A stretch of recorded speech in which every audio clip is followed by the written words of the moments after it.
यहाँ पे जो ग्रीन फॉडर होता है उसकी कुदरती साख्त ऐसी है कि वो जानवरों की हेल्थ के पॉइंट ऑफ व्यू से बहुत अच्छा है। टेंट पैकिंग के लिए, शो जंपिंग के लिए, ड्रेसाज के लिए। हॉर्स बेसिकली एक बाय प्रोडक्ट है हमारा। ओल्डेस्ट वेज थे कल्टीवेशन के, उसको भी अभी तक इस्तेमाल कर रहे हैं। फिर जो लेटेस्ट है सेंट्रल पिवट सिस्टम, वो भी हम इस्तेमाल कर रहे हैं। पाकिस्तान में ये आज़ाद मोना डेपो के पास है।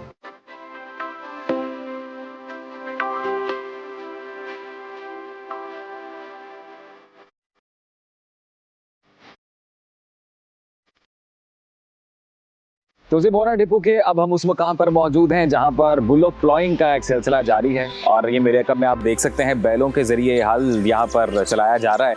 ये भी एक लेगेसी है जो मेंटेन की हुई है यहाँ पे, क्योंकि हमें ये बताया गया, ये इन्फॉर्मेशन यहाँ पर मिली है कि जब बरतानवी साम्राज्य में इस डिपो का जो है क़याम अमल में लाया गया था तो ये जगह पूरी जंगल थी, ये फॉरेस्ट था।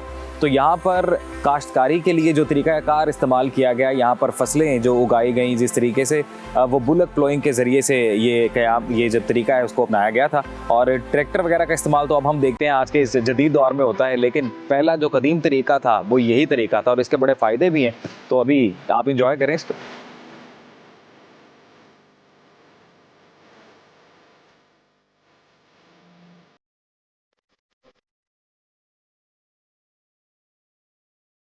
तो नाजरीन, मोना डिपो जो कि नेचुरल हैबिटेट है वाइल्ड लाइफ का, वहाँ पर काश्तकारी के हवाले से जदीद और कदीम रिवायात का एक हसीन इम्तजाज भी देखने को मिलता है। इससे पहले हमने आपको दिखाया कि किस तरह बैलों के ज़रिए हल जोता जाता है, जो कि कदीम तरीक़ाकार था काश्तकारी का। अभी मेरे अकब में जो आप देख सकते हैं ये CPS सिस्टम है, सेंट्रल पिवट सिस्टम। अब इस सिस्टम की खासियत ये है कि वन मैन ऑपरेशन सिस्टम है, एक आदमी इसको चलाता है, मैन पावर ये बचाता है। और तकरीबन 100 से ज़ायद एकड़, तकरीबन 105 एकड़ रकबे पे 18 घंटे के अंदर जो मैक्सिमम वाटर रिक्वायरमेंट है उस ज़मीन की, ये एक ही सिस्टम, इकलौता सिस्टम 18 घंटे में पानी लगा देता है। ना सिर्फ पानी बल्कि खाद इस सिस्टम के ज़रिए डाली जा सकती है और स्प्रे भी फसलों को इस सिस्टम के ज़रिए किया जा सकता है। तो ये एक जदीद तरीक़ाकार है जी काश्तकारी का, ये भी आप देख सकते हैं। हम लोग भी इंजॉय कर रहे हैं, आप लोग भी इंजॉय करें।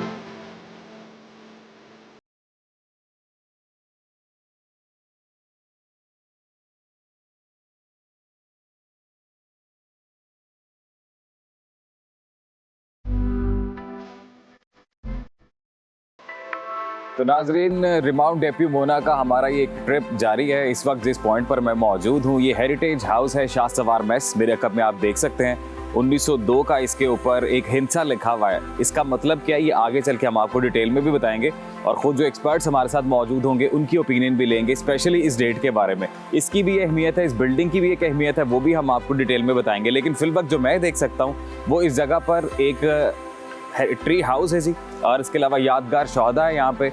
और इसके अलावा यहाँ पर एक स्कल्पचर है मेरे लेफ्ट साइड के ऊपर, बड़ा ही खूबसूरत बना हुआ, वो भी हम अपने कैमरे की आंख से अपने नाज़रीन तक पहुँचाएंगे। तो अभी हमारा ये सिलसिला जारी और सारी है, तो चलिए आपको दिखाते हैं।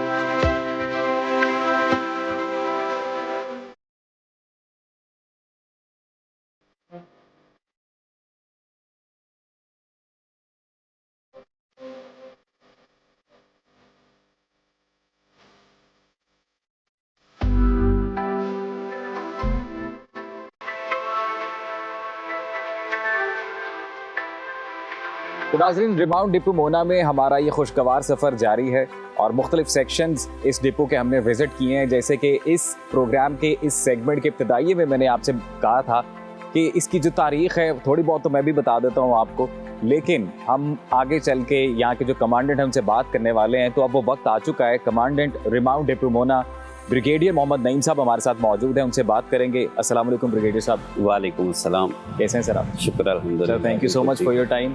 नहीं, इट्स आवर प्लेजर। ब्रिगेडियर साहब ये बताइएगा, वैसे कुछ सेक्शंस हमने खुद भी विजिट किए हैं, बहुत प्लेजेंट एक्सपीरियंस रहा है और वो कैमरे की आंख से अपने नाजरीन तक हम पहुंचाएंगे भी। अब हम चाहते हैं कि आप इसको लीड कर रहे हैं, इस प्रोजेक्ट को देख रहे हैं, तो सर ये बताइएगा इसकी तारीख के बारे में। तारीख इसमें यह है कि इससे पहले जब कैवलरी यूनिट्स थी ब्रिटिश के पास, तो उनके लिए हॉर्सेस चाहिए होते थे। तो वो हॉर्सेस ऑस्ट्रेलिया से, इंग्लैंड से, मिडल ईस्ट से मंगवाते थे, वो बहुत कॉस्टली पड़ते थे। तो तब उन्होंने क्या किया कि एक रॉयल कमीशन बनाया, headed by lieutenant colonel at that time, के 1895 में, कि अब देखें कि सब कॉन्टिनेंट में कहाँ पे ऐसी जगह है कि जहाँ पे हम खुद एनिमल्स को रियर कर सकते हैं, रख सकते हैं। तो वो तकरीबन 8 साल वो फिरता रहा पूरा सब कॉन्टिनेंट, और ये जगह उन्होंने सबसे बेस्ट उनको मिली। और उसकी 2-3 रीज़न थी। उसकी रीज़न ये थी कि ये जो ख्योड़ा माइन साल्ट रेंजेस हैं, वो माइंस नीचे से इस ज़मीन तक आती हैं जी। तो यहाँ पे जो ग्रीन वाटर होता है उसकी कुदरती साख्त ऐसी है कि वो जानवरों की हेल्थ के पॉइंट ऑफ व्यू से बहुत अच्छा है, इसलिए उन्होंने ये वाली जगह सेलेक्ट की। और शुरू में पहले सिर्फ उन्होंने यहाँ पे जानवरों को पालना शुरू किया और बड़ा करके फिर आगे यूनिट्स को इशू करते थे, बाद में फिर ब्रीडिंग वाला काम भी यहाँ पे शुरू कर दिया। अच्छा ब्रिगेडियर साहब, अब जैसे कि ब्रिटिश राज की हम बात करते हैं, तब तो चलें ज़माने कदीम की एक बात समझ आती है कि तब इन घोड़ों को क्यों पाला जाता था, इनकी अफजाइश क्यों ज़रूरी थी, इनकी तरबियत क्यों ज़रूरी थी। तो अब आज चूँकि एक मॉडर्न एज तस्वुर की जाती है, आज इस दौर में इस फैसिलिटी की क्या यूटिलिटी है? देखिए, असल में जो डेपो बना है वो तो म्यूल्स प्रोडक्शन के लिए है, खच्चर, जो हमारे डिफेंसिव कश्मीर में और माउंटेन एरिया जो है वहाँ पे हैं, इस्तेमाल करते हैं।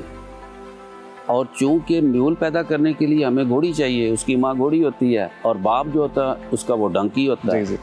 तो वो जब घोड़ियाँ हम पैदा करते हैं तो बाय नेचर 50% हॉर्सेस पैदा हो जाते हैं। सही। वो एक नेचर का असूल है। तो वो जो हॉर्सेस हैं उनको फिर हम मल्टीपर्पज़ यूज़ करते हैं, आर्मी में जनरल राइडिंग के लिए, उसके बाद पोलो के लिए, टेंट पैकिंग के लिए, शो जंपिंग के लिए, ड्रेसाज के लिए, मुख्तलिफ पर्पज़ में हम यूज़ करते हैं। तो हॉर्स बेसिकली एक बाय प्रोडक्ट है हमारा। By product. और ब्रिगेडियर साहब, कितनी रिक्वायरमेंट होती है और क्या ये सारी रिक्वायरमेंट ये एक जो फैसिलिटी है वो पूरी करती है? हमारे यहाँ पाकिस्तान में इस वक्त 2 रिमाउंट डेपो हैं, एक मोना है और एक रिमाउंट डेपो सरगोदा भी है। सही। तो वो दोनों मिलके 60% मोना डेपो पूरी कर रहा है और 40% वो भी प्रोड्यूस करते हैं। वहाँ पे ब्रीडिंग नहीं है।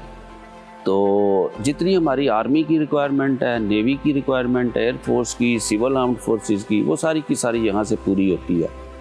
और इन एडिशन टू हम जो हमारे सिविलियंस हैं उनको भी हम प्रोवाइड करते हैं जो हमारे से सरप्लस होते हैं। ब्रिगेडियर साहब, अभी जो थोड़ा बहुत वक्त हमें मिला, मुझे ऐसा लग रहा है कि वक्त ज़्यादा चाहिए इस पूरे इंस्टीट्यूट को विज़िट करने के लिए। माशाल्लाह 10,000 एकड़ के करीब ये रकबा है यहाँ पर। तो इस इंस्टीट्यूट में मैंने एक बड़ी दिलचस्प चीज़ देखी कि कदीम और जदीद जो इरिगेशन सिस्टम का एक हसीन इम्तजाज हमने यहाँ पर देखा। इसके अलावा और भी टेक्नोलॉजी है जो यूज़ की जा रही है। तो मैं चाहूँगा कि जो इरिगेशन सिस्टम की अंदर तरीक़ाकार इस्तेमाल किया जा रहा है जदीद और कदीम, वो आप बताएं। और फिर जो एक लैब है सीज, वो क्या है, उस बारे में भी बताइए। उसमें ये है कि हम ट्रेडिशनल जो हमारे ओल्डेस्ट वेज थे कल्टीवेशन के, उसको भी अभी तक इस्तेमाल कर रहे हैं। फिर जो लेटेस्ट है सेंट्रल पिवट सिस्टम, जी, वो भी हम इस्तेमाल कर रहे हैं। ओल्डेस्ट में हमारे पास इस वक्त बुल्लक्स हैं, जिनके ज़रिए हम कल्टीवेशन कर रहे हैं। हम उनको अभी तक मेंटेन भी किया हुआ है और सेंट्रल पिवट सिस्टम भी इसमें यूज़ करते हैं।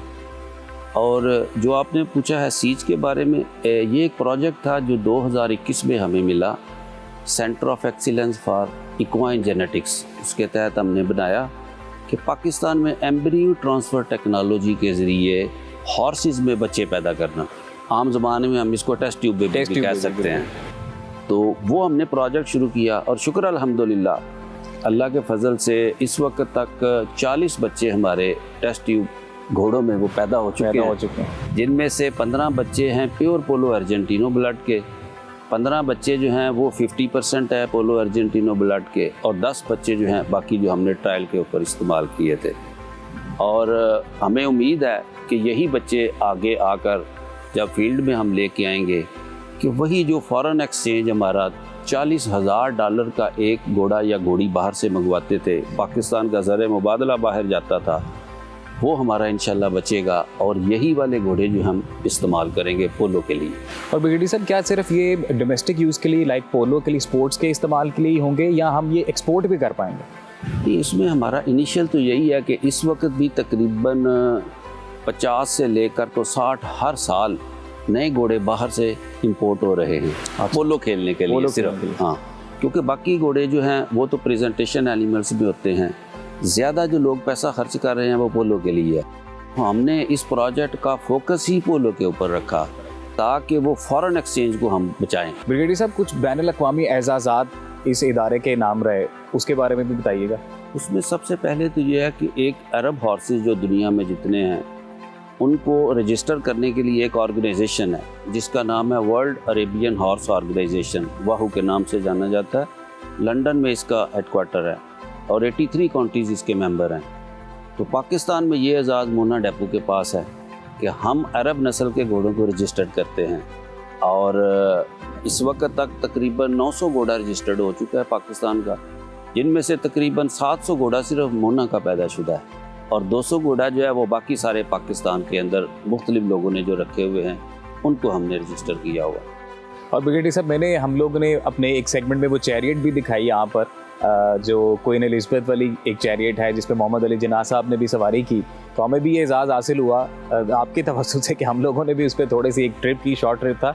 तो ये कहिएगा कि वहाँ पे बोर्ड पे मैंने एक बड़ी खूबसूरत तस्वीर लगी हुई देखी, एक लॉन्गेस्ट चैरियट थी, उसके अंदर गालिबन कोई 32 घोड़े लगे हुए। 32 घोड़ों के साथ हमने 14 अगस्त 2023 को जब आज़ादी सेलिब्रेशन मनाई तो उस वक़्त हमने ये रिकॉर्ड बनाया और ये दुनिया में इस जैसा रिकॉर्ड किसी के नहीं है कि 32 घोड़े एक बग्गी के ऊपर एक बंदे ने चलाए हों।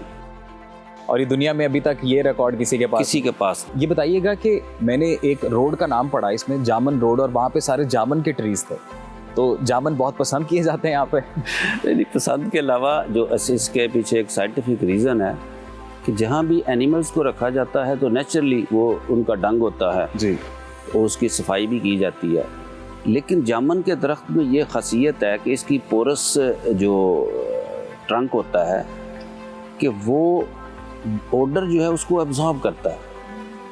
तो इस वजह से हमारे जितने चार्जेस हैं जहाँ जहाँ हमने एनिमल रखे हुए हैं उनके सेंटर में अंदर भी और साइडों पे भी जामुन के दरख्त लगाए हुए हैं, जिसकी वजह से आपने कल जब गए होंगे आपने देखा होगा कि कोई स्मेल नहीं आ रही थी आपको। बिल्कुल बिल्कुल। उसकी एक बाकी रीज़न सफाई के अलावा ये बहुत बड़ी रीज़न है। ब्रिगेडियर साहब, अफवाज पाकिस्तान के पास ये एजाज़ भी आया कि मोना डिपो जैसा इदारा जहाँ पर रन किया जा रहा है, इतनी शानदार ये फैसिलिटी है, और ये कहिएगा कि क्या ये दुनिया का सबसे लार्जेस्ट, सबसे बिगेस्ट डिपो है, इसे हम तसव्वुर कर सकते हैं? ऐसे ही है, क्योंकि बाकी जगहों पे जहाँ पे इंटरनेशनली डेपोज इस तरह के बनाए हुए हैं, अगर कहीं पे ब्रीडिंग है तो सिर्फ ब्रीडिंग है, कहीं पे ट्रेनिंग है तो ट्रेनिंग है, कहीं पे रेयरिंग है तो सिर्फ रेयरिंग है।